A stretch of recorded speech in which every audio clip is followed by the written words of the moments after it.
Jeg hedder Jason. Hej, jeg hedder Medea. Medea kommer ind, og Line ligger foran hende. Forgæves, Jason, vil du springe lås og slå og søge dine børn og mig, der dræbte dem. Det nytter ingenting, men er der mere du vil, så sig kun til. Din hånd kan ikke standse mig, for jeg har fået denne vogn af Helios, min farfar, som værn mod enhver fjendtlig hånd. Dit udyr, usle kvind, forbandet være du af mig. Jordens slægt og himlens gudekreds. En moder, som kan myrde sine egne børn, for kun at ramme mig med barnløshed og sorg. Og du, som har forøvet denne rædselsåd, kan endnu skue solens lys og denne jord. Hos Hades er dit rette hjem. Hvor sent jeg ser, at da jeg tog dig med fra en barbarisk kyst til Hellas land og gav dig både hus og hjem, lod guder hævnes under slippe løs mod dig, som lod dig komme med på Argos på mit skib, skønt først du havde svigtet far og fædreland og øvet brodermor ved hjemmets arne ild. Det var din første skændselsåd. Så blev vi gift, og du blev mor til mine børn, som du har dræbt, fordi du gjorde krav på mig som ægtemand. Blandt alle Hellas kvinder findes ikke en, som kunne gå så vidt I havde.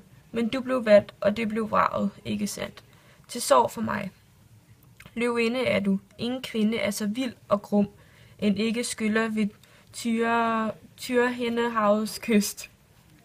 Men som 1000 bitre ord blev sagt til dig, så er du ligeglad. Du kender ikke skam. Jeg pagter bort dit skarn med blodbesudlet hånd, så får jeg lov til at være ene med min sorg. Min lykke med den unge brud er blevet knust, og mine sønner skal jeg aldrig mere se og aldrig tale med. Ak, jeg har mistet alt. Jeg savner ikke ord et uførligt svar på alle disse ting, men søvn skal vidne om, hvad jeg har gjort for dig, og ved, hvad løn jeg fik. Og derfor skal du aldrig drive bort med mig, og troløs hvile i en anden kvindes favn.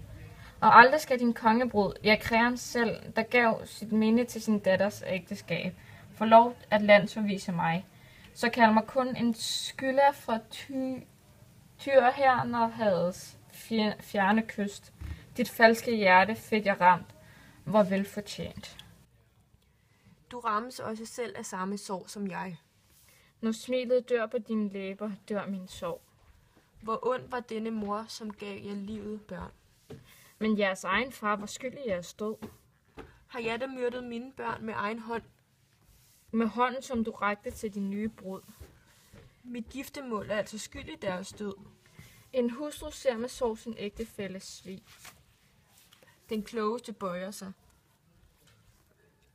Du ser kun skævt på alt. Men de er døde nu til evig straf for dig.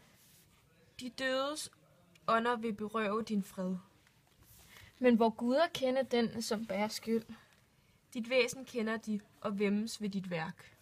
Jeg havde mig kun, hvor er jeg led ved dine ord. Og jeg ved dine, så hvor afsked falder lidt. Jeg længes efter den, men der er mere du vil. Begræde mine børn og skænke dem en grav. Nej, aldrig får du lov til det, for deres grav jeg selv vil grave ved gudinden Heras bjerg i hellig jord, så aldrig nogen fjendehånd kan skænde deres grav. Men Sisyfos land hvert år skal holde offerfest til sonnebrud. Til her skete en blodig søn. Det er mit ord. Jeg selv vil drage bort til kongen i Erectus land, hvor jeg vil bo hos Argeus, søn til Pandion. Og usel som du er, du får en usel død. Til du skal blive knust af Argos rådne stavn. Det bliver inde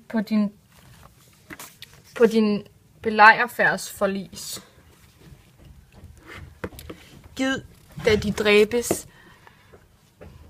dræbtes ejrenøver med straf, vi slutter, før dig rammer med død.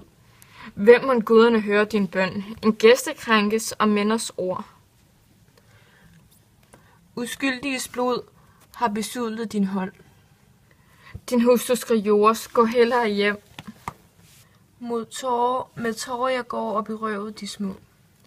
Men vent til du ældes, så græder du mere. Hvor kære de var. Ja, for mig deres mor. Men du har da dræbt dem. Og såret dig dybt. Ak, kunne jeg holde de små i min favn. Jeg stakkel og kysse dem endnu en gang. Ja, nu vil du kysse og favne de børn, du støtte af vejen. Und mig dog kun at kærtegne børnenes dunbløde kind. Forgæves du tryller og spilder din bøn. Åh, Zeus, du har hørt, hvad jeg bydes af den, hvis hænder har udgyldt uskyldiges blod, og dyrisk har myrdet de børn, hun har født. Så længe jeg kan, skal med lydig røst jeg klage og påkalde gudernes hjælp. Jeg kræver dem alle til vidne mod dig, der dræbte de børn, som du fødte din mand, og hindrer ham i at begrave de små. Nu ønsker jeg kun, at de aldrig var født, for så havde jeg aldrig set dem som lig.